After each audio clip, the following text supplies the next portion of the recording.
Hey guys, and welcome back to the farm. Now today's episode is called Trees, Bees and Piggies for a good reason, because we're going to be looking at bees and my bee system. We're going to be looking at trees and seeing if we can get one step closer to mahogany, and we're going to be building animal pens, fingers crossed, with some nice new wood. So let's get on with the farming, guys. Right, so yeah, I built my storehouse last episode and you guys remember that. Now what I've done now is just completely cleaned my inventory. Check this out. Just nothing in my pack at all. Oh, it feels so good to have so much space again. And, oh, what the hell? Somebody's stolen my scarecrow. My purple scarecrow, what the hell?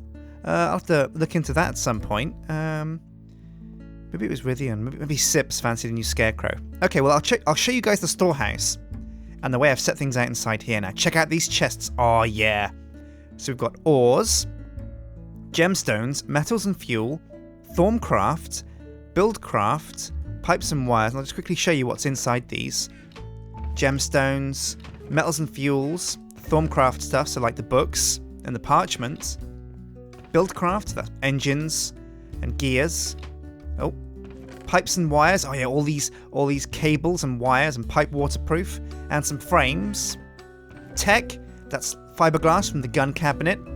Leftover farm blocks, a basic circuit board, an iron tank wall, and some electron tubes. Now, weapons and tools. Oh yeah, check this out. We've got all our bee nets, our bee scoops, my shotgun, diamond swords, I'll take that, I'll need that. My thormium pickaxe, I'll need that as well to get obsidian. And what else do I need from here? Maybe the crescent hammer might come in useful, I'll keep that on me.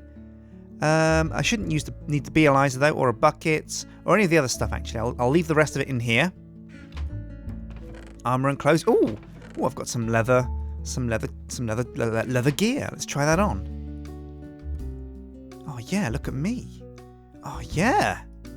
I'm just missing some pants. Well, I'll keep that. That's some swanky clothes. It's getting dark. Oh, and I've got no lights in here actually.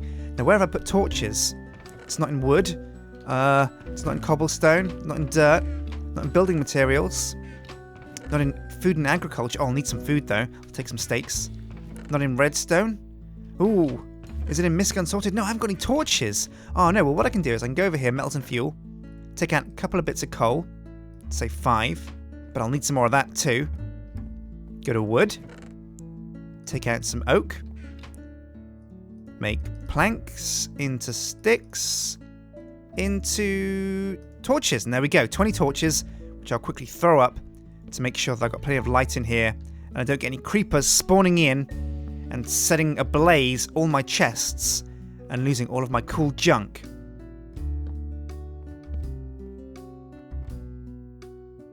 Right, and so that is the storehouse. Now, first things first, I'm going to have to go over to the tree bit and check out what's been pollinating. So, where are we? Weapons and tools for grafters. Oh, there's none in here. So I'll have to go and get some metals. I think it's bronze. And I've got the sticks in my pack already. And so it's just... Now, you guys showed me this at home. If I type in grafter, like that, and then what button is it? If I right-click on it? Oh, no, I pressed the question mark. It will ghost what I need to put in the crafting bench for me so that I can make a grafter. There we go. Now I'll make, I think, 4 of these. That should be enough to get all the leaves created. Actually, I'll go for 6. Put the sticks and the bronze ingots back. And now, let's go and have a sleep quickly to get rid of the nighttime. And then I'll go and check out the trees, see if we've got one step closer to getting the mahogany trees, the yellow Moranti. Oh, and I'll eat first as well, so I can run to my house. Another fresh morning on Sjin's farm, looking great. My scarecrow is still missing. Wonder where he went. Wonder who pinched him. So, let's go and check on the trees. I've got my grafters, I'll put those in my action bars. Oh yeah, lovely stuff. Right, so here we are at the bee pollination grounds. Oh, look, I can already see a ton of leaves. Now, it's a 10% chance to get the trees we need, so that's a pretty high number. Now, one of the things I've realised is that when I log out, if there are bees in pipes, when I log out and chunks are despawned, those bees are gone forever. So, ooh, there's a rogue zombie there, actually. I'm going to take him out. Scumbag, get out of my bee plant! Oh, yeah, he's gone. Right, so what I've got here is a chest here for putting excess bees in, and what this will do is interject the bees into the system. Oh, actually, that's going to send them through here and not into the actual system. I'm going to have to get some pipes now and just fix that quickly. I'll also explain to you how my bee system works, because you guys might not be au fait with how I get bees around my apiaries. Here we are, lots of lovely pipes, and I'm going to take some stone transport pipes, I think, and that should be plenty. I've got my crescent hammer. I might need some iron ones. Have I got any iron ones like this? There's some iron ones, so I'll take those as well. Might need those. So let's go back to the bees. Right, so we're going to have to bring a pipe around from this chest here. What we'll do is we'll get rid of this pipe here. Just bash it with stake, I think. And we won't need the iron pipe either. So I can replace that. It's just, whoops. Move these grafters away. And now I'll plonk the stone transport pipe here, and that will ship bees along, and if they can go in the apiary, they will. If not, they'll just keep going. And the bee interjection chest will bring bees out of this chest, come around the back here, go over here because I need to preserve these flowers so my bees can keep pollinating. Some of them have flower requirements.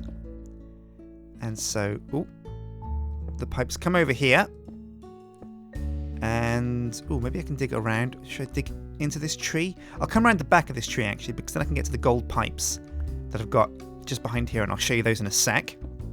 So the pipes come over here, back down here. Oop. I'll get rid of that corner of that tree. Oops, get rid of that pipe. And then they come around here, and they go into this gold pipe. Now what we'll do is we'll get rid of this gold pipe here, pick it up, put it down here instead. Put an iron transport pipe here, and then bash it with the crescent hammer until, yeah, the bees know that they can't go back into this chest and they can't go back into that chest. They've got to go through the golden pipes. So bees I want to interject into the system, I put in the chest over there, and they will come back around here and be fed into these hives. Now, once the bees have run their course, once the industrious queen here and the diligent drone, once they have done their business, they will create princesses and drones. Now, those drones and princesses will be sucked out of the apiaries by the pipes that run underneath, and they will go through, and I'll show you this. They'll go through some pipes underground all the way towards... Ooh, a creeper! Oh, no! Come here. Don't explode near my pipes, son. Okay, he's well out of the way. It's time to take him out. Bish, bash, bosh. Ooh! Oh, crap, that was close. But luckily, he was way away from the pipes, so there was no damage to the pipes. I'm just going to have to tidy this up later, though. Right, so let me show you exactly what's going on down here. The bees come along here that have sucked out of the apiaries. Then they go to the diamond transport pipe up there. That sorts the honeycomb from the bees. At least I think it does. Let's take a look. Yep, honeycomb goes this way, please. And everything else goes back into the system. Now I'll have to put the specific types of honeycomb in there as well, so that I can get the ancient combs and such going up into the chest above. So bees get sent through here, and they come to this apiarist's pipe. Now the apiarist pipe says, Meadows bees, please, send through the yellow one. We'll also change that so common bees go through there as well. There we go. And so that should send common and meadows, which are kind of like the scrub tier, into our bee DNA creator. And the red ones are any other bees, I think. Red is items. Oh, right, yeah. Red sends items up to the honeycomb chest. That's right, that's what we did. So normal honeycomb goes through the diamond pipe and up into the squeezer. Then any other items, any other propolis or wax or things that are created by the bees goes up into the squeezer also, and we collect it there. And the black is any other bees at all. So any bees that aren't going to be juiced and aren't honeycomb get sent back into the system. And this pipe takes them back around, and they arrive at, and I'll show you this right now.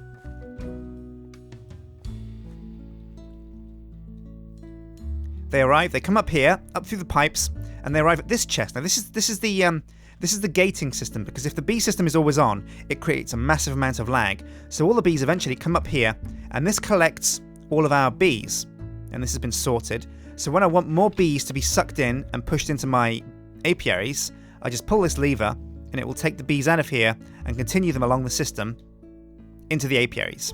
And that is how my bee system works. Right, so now it's time to get out my grafters and see what cool new leaves, cool new saplings we've got from our pollinated leaves. So here we go. Wish me luck. Hopefully we'll get, I think the Kapok tree is what we're going for.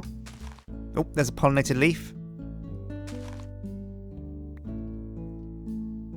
Teak. Nope, don't need that. Teak. Nope. Oh, remember, there's only a 10% chance that we'll actually get the Kapok.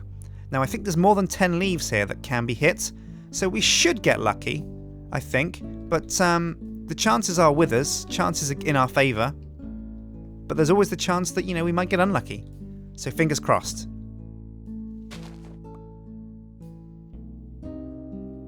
Right, time to jump across the trees. Ooh, I feel like Tarzan up here. Oh, here's a leaf. A Kapok! Yes! We've done it, guys! Hooray! Oh, man. Oh, that's so frantic. Okay, I got the Kapok. Right, so now I'm going to go to the storehouse, pick up some bones, so I can put down the Kapok and use the bone meal on it.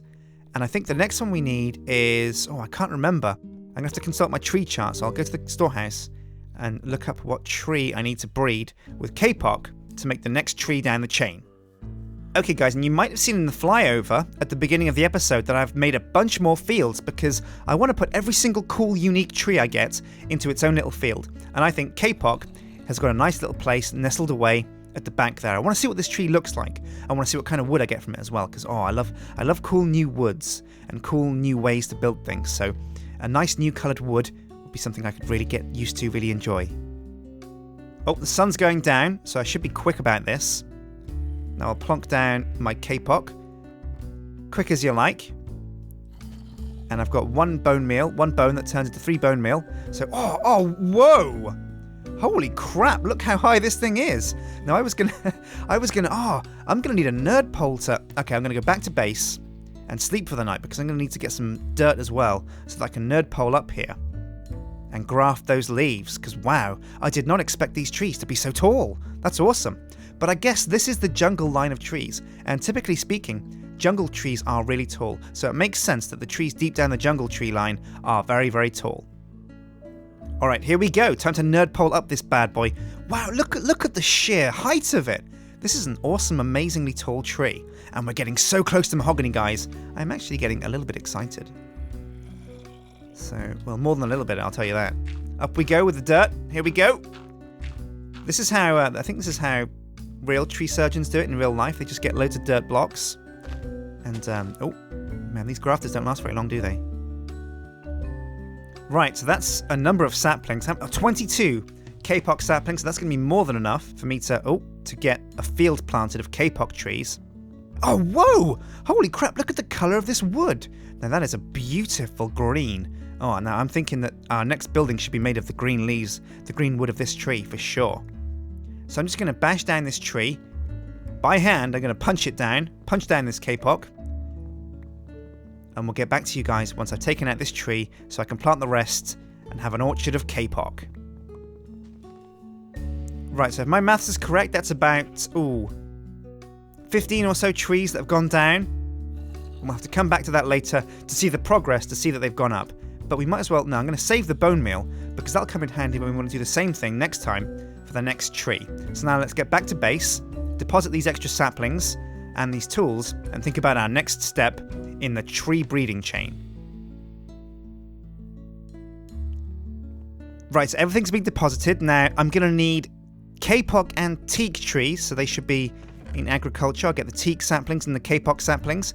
I'll have to get rid of the jungle trees. Let's just empty that from the search bar. Now I'll need an axe from tools. There's one.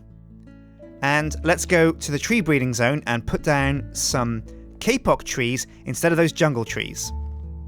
Now the apiaries themselves have quite a bit of range. We've dug down in the research tree for bees, and now that we've gotten to about industrious, those bees have quite a large pollination area. So that means it makes things a lot easier for us when we're actually trying to pollinate trees and get new breeds. Here we go. A tree here. A tree here. And then last but not least, I reckon, a tree right about there.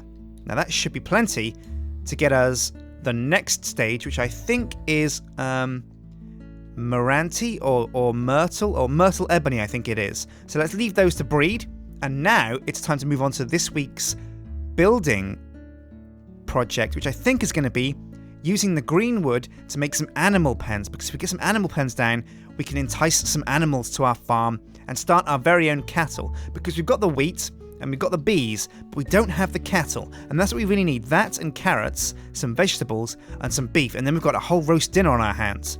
So, without further ado, let's get on with building some animal pens. Step 1 when building my animal pens was deciding where to put them. I wanted 3 pens in total: sheep, pigs, and cows, and this long stretch between the airfield and the road seemed perfect. So I trimmed off some of the dirt and began to put down our new Kapok wood logs as a basic framework for the pens. And I followed that up with a cobblestone theme, but wanted the walls to be mostly open, and used Kapok fences around the edges to give it a more open feel.